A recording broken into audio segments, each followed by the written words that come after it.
നമുക്കെന്നാ സർബത്ത് കുടിച്ചാലോ? സർബത്തോ? നീ സർബത്ത് ഇതുവരെ കുടിച്ചിട്ടില്ലേടി? സർബത്ത് ഒരു പ്രാവശ്യം കുടിച്ചിട്ടുണ്ടടി. നീയോ? ഞാൻ ഇടയ്ക്കൊക്കെ കുടിക്കും. അപ്പൊ ഇതാണല്ലേ സർബത്ത്.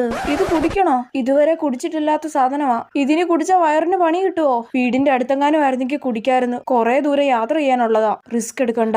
ഇതിന്റെ ടേസ്റ്റ് ഇപ്പൊ എന്താന്ന് ഇവളോട് ചോദിക്കാനും പറ്റൂല. മുന്നേ കുടിച്ചിട്ടുണ്ടെന്ന് പറഞ്ഞും പോയി. എടി സർബത്ത് വേണ്ടടി? വേണ്ടടി, നമുക്ക് പിന്നെ ഒരു ദിവസം കുടിക്കാം. എന്നാ നമുക്ക് ഉപ്പിലിട്ടത് വാങ്ങാടി. അയ്യോ, ഉപ്പിലിട്ടതോ? കഴിക്കണോ? പണി കിട്ടുവോ? വേണ്ടടി, നീ വാങ്ങി കഴിച്ചോ. ശരിയടി ചേട്ടാ, ഒരു ബൂസ്റ്റ് സർബത്ത് മാങ്ങ ഉപ്പിലിട്ടത്. നല്ല കോമ്പിനേഷൻ. ഇവക്കിതൊക്കെ എങ്ങനെ സാധിക്കുന്നു എന്തോ.